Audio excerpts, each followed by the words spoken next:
All right, so we're going to read chapters 9, 10, and 11 today in Fish in a Tree. Chapter 9 is titled Bag Full of Nothing. Today, we're each supposed to bring in something that represents us and tell the class about it. I thought of a few things I could bring, like a can full of dirt or a bag full of nothing. Mr. Daniels asked for volunteers to go first. Shock of the century when Shay raises her hand. She gets up there with a picture of her horse, Diamond. She goes on and on about how she loves him and goes riding several times a week, but how it's a lot of work to take care of him. She shows us her riding helmet and fancy riding jacket, too. I guess there really isn't anything that she doesn't have. Jessica brings a picture of Shay and talks about what good friends they are, which I think is funny since we're supposed to talk about ourselves. Oliver bounces to the front of the room. His feet are never on the floor at the same time. He takes out a light bulb. I am the giver of light. Really? Mr. Daniels asks. Well, my dad is. He sells lamps. And when I grow up, I'm going to be a salesman too. I'm going to sell hangers. Hangers? Mr. Daniels asks. Yeah, because I was thinking that it should be something that everyone has, because you'd want to sell stuff that most people need, because if you sold stuff that nobody wanted, you wouldn't sell anything, right? And everyone needs hangers. Mr. Daniels smiles and puts his hand on Oliver's shoulder. Oliver, you are one clever boy. You know that? I haven't been in this school that long, but I'm going to guess that Oliver hasn't heard that said much.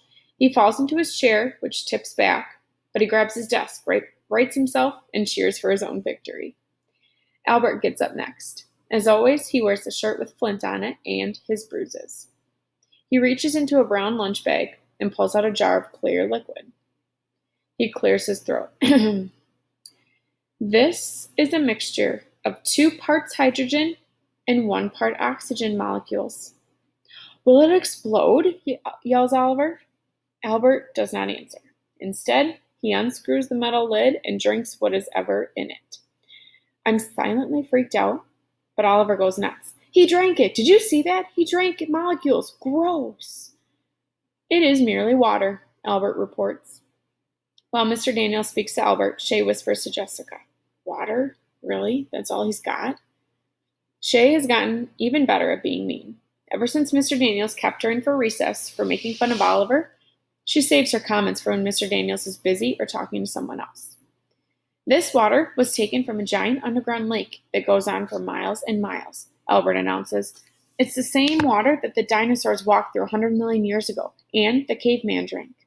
It's the same water that polar bears swam in just last year and medieval knights guzzled after battle. Oliver and most of the other boys stand, trying to get a better look. That's cool, Albert, Max says. Where'd you get it? Jessica and Shay smile and lean forward to look at Max. Shay calls out, Yeah, Albert, where'd you get it? I got it from my kitchen faucet. Huh? The same water has been here and been reused since the Earth began. It is important to me because, as a scientist and historian, I know that we are but a blip on the Earth's timeline, a grain of sand on an entire beach of time. Kids are starting to groan. Here goes the professor again, Max says. Yeah, such a show-off, Jessica says, turning to Max. Now, knock that off, Mr. Daniels says. I think Albert's idea is fascinating. How Earth has recycled its water over and over. Extraordinary, Albert. Next, he calls on Keisha. She carries a small box and holds it like whatever is inside will break easily. When she takes out a cupcake, the boys argue about who will get to eat it. This is a cupcake that I made. It isn't from a box mix. It's homemade. And why is it important to you? Mr. Daniels asks. I like to bake. I told my mom I want to start a business when I get older, and she said there's no time like the present. So this is the first one I'll show to anyone outside my family. My God, Shay whispers. She acts like she's the first to make a cupcake. It's not even decorated or anything. Shay, please keep your comments constructive, Mr. Daniels says. Yes, it is plain on the outside, Keisha says, half smiling at Shay, but it's the inside that matters. Keisha takes a knife out of her box and cuts the cupcake in half to show us the inside. As you can see, it says yum on the inside. How did you do that? Suki asks, and I'm surprised to hear her talk. She hardly ever says anything. I've been experimenting with making letters out of different kinds of dough. I stand the letters up in the cake batter and carefully cover them with more batter. Do you lick the spoon when you're done? Oliver asks. I like to lick the spoon, but my mom says too much sugar isn't good for me, so she doesn't bake much because. Oliver, Mr. Daniels says, pulling on his own ear. Oliver stops right away. Then Mr. Daniels looks at the cupcake. Wow, Keisha, that is pretty impressive. I'm going to call my baking business Hidden Messages, the better way to send a note. That's fantastic, Keisha, Mr. Daniels says. The possibilities are infinite. Albert raises his hand and Mr. Daniels points to him. The possibilities are not, in fact, infinite, as she would eventually run out of appropriate letter combinations, and the number of letters to be used in each cake would be limited as well. Also, you imply that the possibilities are all positive, when it is probable that the possibilities would be equal in positive and negative outcomes. Actually, you are correct, Albert, Mr. Daniels says, but I'm an optimist. What can I say? So you agree that the possibilities aren't endless? Well, I agree from a mathematical standpoint, Albert, but not from a human one. I believe that the things we put numbers on are not necessarily the things that count the most. You can't measure the stuff that makes us human, like Keisha's creativity or how hard she'll work. Mr. Daniels shrugs. Just my opinion. Well, it seems that the part that can be measured is most important, Albert says, because that's what can be proven. Well, fine, my young fellow. I think we'll have to agree to disagree, Mr. Daniels says, walking by Albert and patting his shoulder. Then Mr. Daniels calls on Suki. She pulls out tiny paper bags and begins to pass them out to everyone. I bring 2 foods to share. One is hon senbei, my grandfather's favorite. Other is wasabi peas. They are maybe spicy. Food in America tastes. She turns to Mr. Daniels. What is correct word?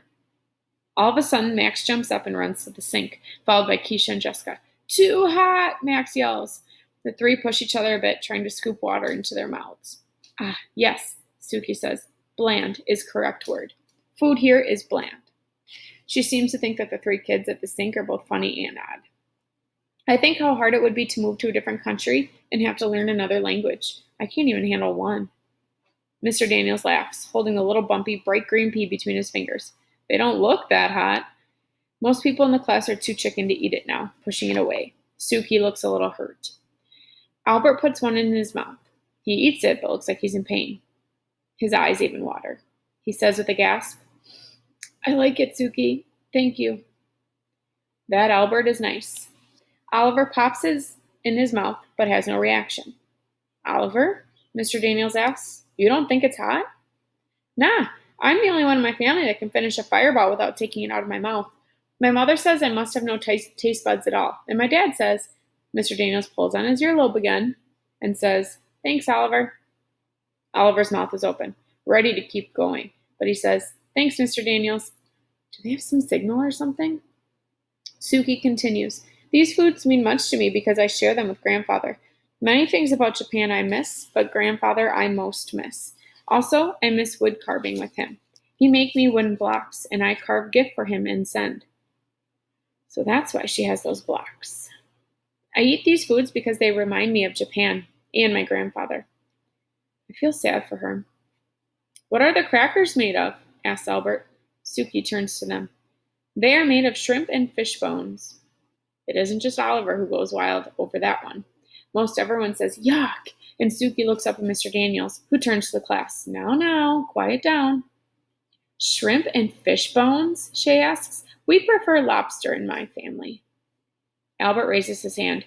I would just like to point out that lobster is a very expensive meal now, but in the olden days, it was only served to peasants and slaves, who revolted and demanded that they only be served lobster twice a week. And, he swallows, I think fish bones would have some excellent nutritional properties. Suki smiles for a second before she scurries back to her seat.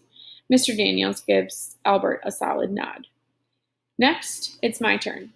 What I ended up bringing in means something to me, but now I'm not sure the class would be nice about it. I decided to play it safe and say I forgot. I can tell Mr. Daniels is disappointed. Well then, do you have a pet you can tell us about? He asks. No, my mom's allergic. This reminds me of my dad, crawling around the living room on all fours, pretending to be the puppy I begged for. Oliver starts to bark like a dog. Mr. Daniels says, too much of that, Oliver, and we'll have to give you dog biscuits. You better be careful. Mr. Daniels squints at me. Are you sure there's nothing you can show us? Because I have a feeling there's something. I slide my hand down into my pocket and clutch my 1943 steel penny, the object I brought in for sharing today. He watches my hand and I realize I've given myself away. So I stand and I take out the penny. My dad is in the Army and he's deployed right now. On the day my dad left, he gave Travis and me these pennies. I look up at Mr. Daniels. That's my big brother. He nods. In 1943, pennies looked weird because they were silver in color like quarters. They were made of steel instead of copper because the government needed copper to make ammunition during World War II. Then, in 1944, pennies went back to the usual red copper color. Anyway, I think it's cool. I do too, Mr. Daniels says, and I think it's even more cool that you told us about it. As I walk back to my seat, I think of how when Dad left, he said that when we look at the steel pennies, we need to remember that we are unique too, and also that things will go back to normal for us, that he'll be home before we know it. I really miss him. Mr. Daniels gives Oliver a thumbs up, and I think how cool it is that they have the ear-pulling signal. That way he doesn't always have to tell Oliver that he's doing something wrong in front of everyone. I know what that feels like, and I'm happy that Mr. Daniels cares so much. Most teachers seem to like their students to be all the same, perfect and quiet. Mr. Daniels actually seems to like that we are different. Chapter 10, Promises, Promises. All right, Fantasticos, Mr. Daniels says, rubbing his hands together like a mad scientist. First thing I'm going to do today is book talk. I will do that a lot this year, tell you about some of my favorite stories. When Mr. Daniels talks about books, it reminds me of Max or Oliver, like he's ready to launch a giant party. I like hearing about the story, but asking me to read them would be like asking a lobster to play tennis. And then it gets worse. He holds up a pile of notebooks. I have a surprise. I have a brand new writing journal for each of you, which you will write in every day. Oh no, I'd rather eat grass. But here's the thing. I will sometimes give you a topic, but not often. And I will never ever, even if an evil sorcerer threatens to turn in all my correcting pens to clear ink, correct your work. They will never be graded. They will never be corrected. And most days, I won't tell you what to write about. You may write about life, sports, the country of Bulgaria, your favorite kind of soap, books you like and books you don't like, anything. Wow, I wonder if he's delirious. No correcting? Anything we want? This is too good to be true. I know something's coming. There are only a couple rules. There they are, the rules. You must put pencil to paper and do something. And I will often answer with a sentence or two. Right back? Oliver asks. Can we grade you? Mr. Daniels laughs. We're not going to grade at all, Oliver. This is about communication, self-expression, not measurements. Can we ask you questions? Max asks. Sure, he says, passing out the notebooks. Mine is yellow. A little too nice of a color for a writing thing. Can I write about football? Max asks. Anything you want. This is going to be great, Oliver yells. I'm going to ask for answers to the tests and for extra recesses and unlimited ketchup in the cafeteria. Well, Mr. Daniels begins, as I said, you can ask whatever you want. He smiles at Oliver. So, open up those notebooks now and add your first entry. And make it you. This journal is yours, so an introduction to you may be a good thing, no matter how you choose to express that. Keisha begins writing while Albert stares at the blank page. The room is filled with the sounds of pencil scratching. Suki is rubbing one of her blocks with her thumb. I wonder if she's thinking about her grandfather. I see a mind movie of me walking through a forest of alphabet blocks stacked on top of each other. They sway like trees in the wind, and I worry that they will come crashing down on me. I think about drawing that, but decide to color a big three-dimensional cube with dark black sides. He said we could do anything. I want to see if he means it. The next day, Mr. Daniels holds my journal, open to the page where I drew the black cube. I figured he wouldn't let that one go. He holds his palm facing me and says, I know I said I'd never correct you, and I'm not going to. I'm just wondering if you would mind telling me what this means. Do you like the color black, or does it mean something? Either way, it's okay. I think of the kinds of things that might make him mad, and remember how he said a person can be too good at the wrong things. Maybe I don't want to get in trouble this time. It's a picture of a dark room. Oh, why would you draw a picture of a dark room? He looks serious now. It was supposed to be something about us. Why would a dark room have something to do with you, Allie? His voice is soft, really soft. I swallow hard. Because in a dark room, no one could see me. He stares down at my black cube. Then he clears his throat before looking back up. Okay. Thank you for being honest, Allie. I'm so relieved he isn't mad. Allie, he pauses. Can you tell me why you don't want to be seen? I think it would be easier to be invisible. Why? I shrug. I want to give him an answer, but I have both too many words and not enough. He nods slowly. Well, he says, I'm glad you're not invisible, Allie, because this class wouldn't be the same without you. I don't believe him, but it makes me happy he said it. I realize looking at him all this time, I haven't been looking teachers in the face. I've been staring into their stomachs while I sit at my desk and they tell me the things that are wrong with me. But now, on top of all those other big wishes that I carry around, I have one more. I want to impress Mr. Daniels with every tiny little piece of myself. I just want him to like me. Chapter 11, Scrambled Eggs. When we come into the classroom, Mr. Daniels makes an announcement. Attention Fantasticos, we have brand new Fantastico seats, so find yours and settle in. Jessica is sitting next to Suki and staring at Shay like their separation is a great injustice. It turns out that I'm sitting in the front row next to Keisha, the girl who can bake and write at the same time, while I can't do either. We don't speak all morning, and I can't stop worrying that she doesn't like me. When she finally glances at me, I blurt out, I don't mind being your friend. Keisha looks annoyed. You don't have to do me any favors. No, I say, trying to undo what I didn't mean to say. I just mean, and then I stop, because I don't know what I meant, and I'm nervous and embarrassed, and that is never good when I'm trying to say something. Every word is another shovelful of dirt from the hole I've dug for myself. So I figure my best bet is to just shut my mouth. But the silence gets too long and too loud, so I try to think of something to say. I always knew what to say to my grandpa, and he always knew what to say to me. I wish he were here to whisper in my ear. And then I think of Alice and how she argued with Humpty Dumpty about using the right words. I turn to Keisha and blurt out, Do you like eggs? Eggs? She asks. Oh no, she thinks I'm a barrel full of crazy, but I keep going because sometimes my tongue goes on without my say-so. Yeah, I love eggs. Scrambled eggs, fried eggs, poached on toast, and boiled eggs. I love peeling the shell off a boiled egg, don't you? I even like egg salad, which my brother won't even eat if someone holds him down. Her eyebrows scrunch up, reminding me of angry caterpillars. That's incredibly interesting. Then she searches inside her desk for something. I know this move. It's a polite way of ignoring me. People do it a lot. Finally, I just put my head down. Grandpa used to say that Alice in Wonderland falling down the rabbit hole was just like real life. I didn't used to understand what he meant, but I do now. There can't be any place on the planet scarier than a school cafeteria. I hold my tray so tight, my fingers hurt. I hear, Hey, Allie. It's Shay. She's standing with Jessica and a few others. Yeah? I ask. Do you want to sit with us for lunch? Of course I don't want to sit with them, but I'm getting tired of sitting alone and having everyone else see me sit alone.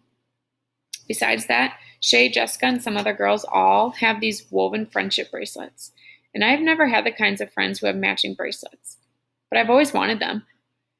It's like the bracelet tells the world that the person wearing it has someone who cares about them. Not like a family member that has to care, but someone who just likes you. I want to feel a part of something. Anything, I guess. Shay is overly happy that I've said yes. I sit down after glancing at the seat to make sure I won't be sitting in a pool of glue. Shay motions to me to sit next to her. She and Jessica smile that smile that on the outside seems fine, but your gut tells you to be careful of. There are a few other girls. Max is there with one other boy. Jessica points at Albert and they start laughing. I look over and don't see anything funny. Can you believe it? Shay asks. How pathetic is that? Hey, Albert, she calls. Is that supposed to be a fashion statement? I still don't get it. He's wearing his usual Flint shirt and jeans. Why are they so worked up now?